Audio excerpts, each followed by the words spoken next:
Hello everybody, my name's Forrest. If you're new to my channel, I am a full-time online eBay reseller. Now, can you make money going to Goodwills at night, late at night when they've been ran through all day? Well, if you saw my last video, I did pretty well at night at a Goodwill. And to start today's video, I did the same thing. About 40 minutes before they closed, I popped in and I found some really good BOLOs we're gonna start the video with. Good, so we're gonna jump into that and then get into some tax tips and all that fun stuff. So if you guys are new here, go ahead and subscribe so you don't miss out. Post twice a week about my eBay business. YouTube is riddling my videos with ads and I'm not getting any of it, and that's not very nice. So get me to 1,000 subscribers and I'm gonna do a giveaway at 1,000. Something really cool, I'm gonna give away a really nice pair of shoes. So with that being said, let's get into the video.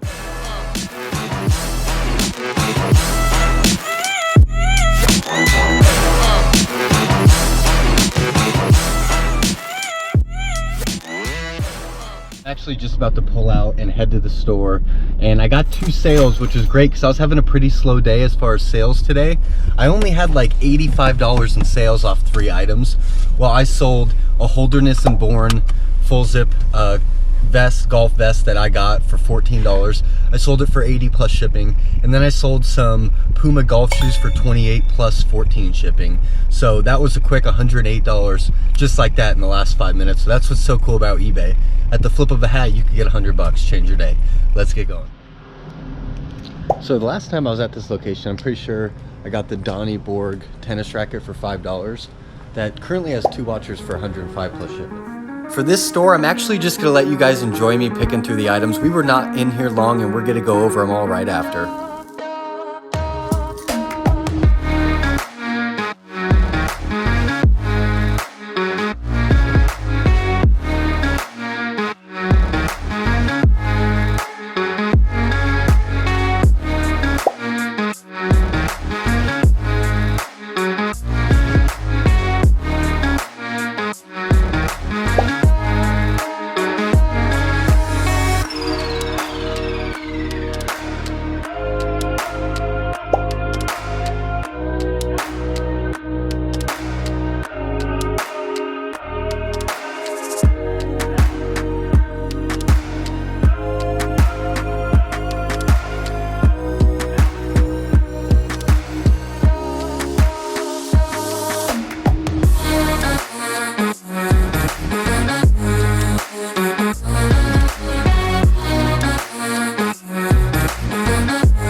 So it looks like we got us a pretty good deal in this store. $22.92 for those 4 items.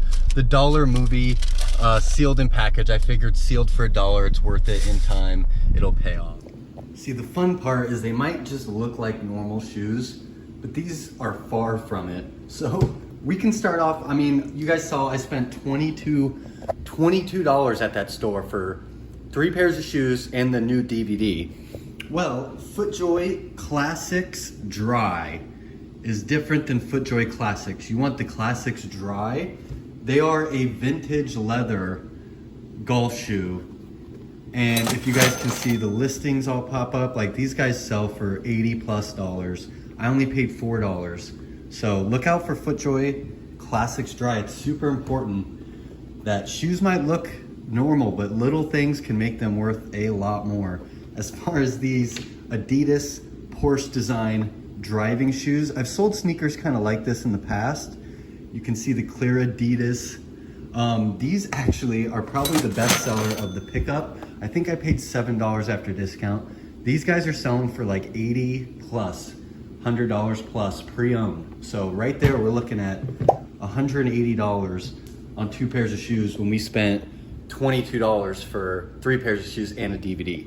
So our last pair, which is pretty a no-brainer to get, especially since they were brand new, this awesome flamingo design Vans, off the wall Vans. They were brand new. I'm not expecting like 100 or anything crazy like that for these, but a solid $45, $50 plus shipping. Just on this pair alone, I would double my money for my store today. So yeah, so in the thrifting part of today's video, I did just get these 3 pairs of shoes and that DVD, but I did get a viewer question and I think it's pretty important to go over. So let's go to there.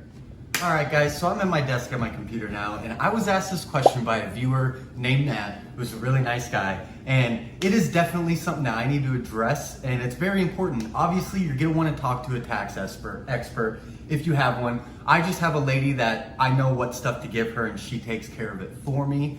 But as an eBay seller, there's really only 2 things that matter, and I don't go per item, I go money in versus money out. And I don't even do it per month, I do it per year at the end of the year. So we're gonna go over how to find that info and what info you need to keep come tax time. Basically, as a business owner, you do only need to keep track of 2 things, and that is money in versus money out. And as an eBay seller, there is only one place for money in, and that is gonna be your sales for the year. So to get there, what you're gonna do is you're gonna go to your selling homepage. Then you are gonna go ahead and go to performance and scroll down and hit sales.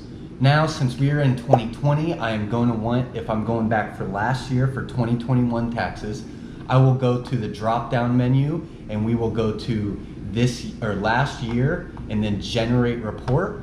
And that's gonna show us from January 1st to December 31st, 2021. And for example, we did $81,165.25 in sales in 2020. So now I'm at this place where eBay's showing that I got $81,000 last year.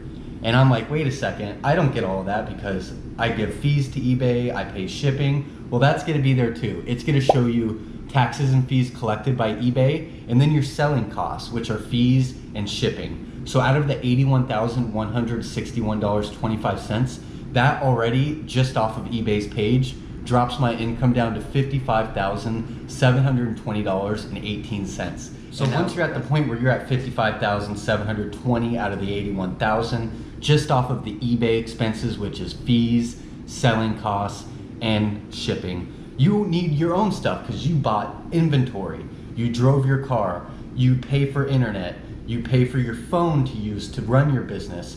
There's a lot of things like shipping supplies you buy labels, you get bags, all that stuff needs to get written off of that price as well. So next, I'm gonna go into my deductions, which is everything that I use to deduct.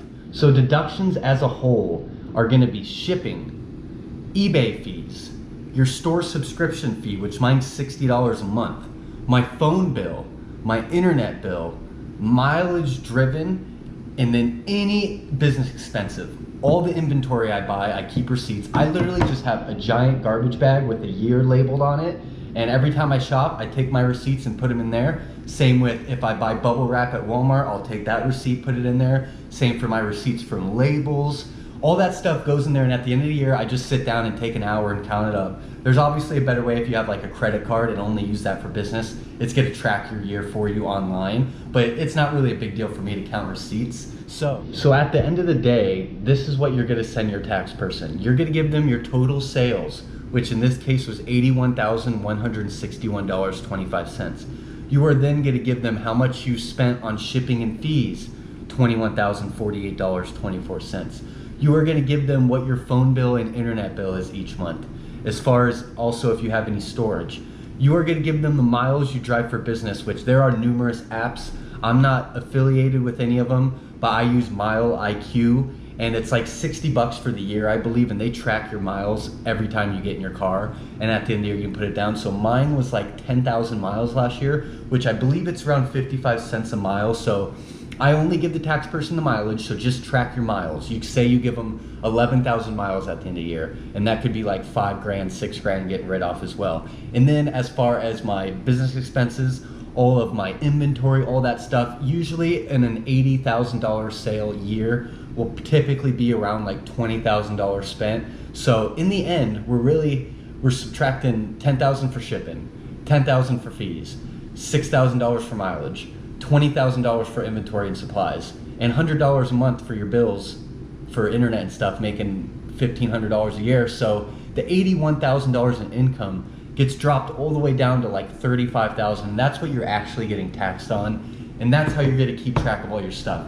The biggest thing is you need to have your write-offs, because that's going to save you, and you don't want to pay taxes for a $50 sale when you paid $10 on the item. You don't want to pay for all 50 of that dollars. You're only going to want to pay 40, and then minus the fees, that's what you're paying taxes on. So hopefully that made sense. It's more so just keeping track of little things. It's not a lot. eBay's going to do the big part for you. They're going to keep track of your sales, your shipping, and your fees. So all you're responsible for is how much money do I spend on my business as far as inventory, costs, all that, and your miles driven. That's the biggest things that are gonna be big write-offs for you to help get this number down even more and do your taxes correctly each year. So eBay makes it easy. I mean, just like I said, you're just gonna go to performance, sales, and then filter to the last year. So say it's like January 2022 and I'm ready to do this, I'll go in and I'm looking from January 21 to December 21, $81,000. Taxes get down. I only ended up paying like, I think like $6,000 off of like 35,000 or something like that out of the 81,000 sales. So that's kind of how it works at the end of the day. All right, guys, thank you for watching today's video. We are at that point where it is coming to an end. We are on the road to 1,000 though, so help me get to 1,000 subscribers so we can give out a nice pair of shoes. I hope you guys did enjoy, and do remember that you can do whatever you want with your life. You only have one of them, and if you don't believe me, just watch.